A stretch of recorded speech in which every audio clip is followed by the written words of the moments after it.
Hello everyone, আমি পিপিস থেকে মিহির বলছি।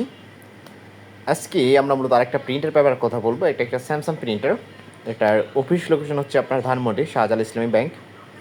তো এই স্যামসাং প্রিন্টার 1620, এই প্রিন্টারটা অনেক আগের প্রিন্টার। এই প্রিন্টারটার সমস্যা হলো আপনার পেপার টান দিতে পারে না, পিক আপ প্রবলেম। হ্যাঁ, পেপার টান দেওয়ার সময় একটু টান দেওয়ারেই আটকে যায় বা পেপার টেনে নিতে পারতেছে না।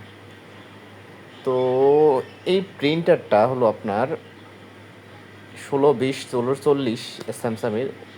এগুলো মার্কেটে এখন আর নাই, এগুলো অনেক আগের প্রিন্টার। তো এগুলোর পার্টস পাতিও অ্যাভেলেবেল না। তো আমি যেটা মূলত প্রথমে কাজ করলাম, প্রিন্টারটা দেখলাম, প্রপারলি দেখার পর ফিটরুলও যেটা আছে, ফিটরুলটা যখন আমি মুছে টুছে ঘষে দিলাম বা ঠিক করে দিলাম, তখন দেখলাম প্রিন্টারটা মুভ নেয়। হুম। তো সর্বশেষ একটাই কথা, আপনার যদি প্রিন্টার রিলেটেড কোনো সমস্যা পড়ে থাকেন, সরাসরি আমাদের সাথে যোগাযোগ করবেন। আমরা ঢাকা সিটির ভিতরে 24 আওয়ার্স হোম সার্ভিস দিচ্ছি। তো আজ এ পর্যন্তই। সবাই ভালো থাকবেন, সুস্থ থাকবেন।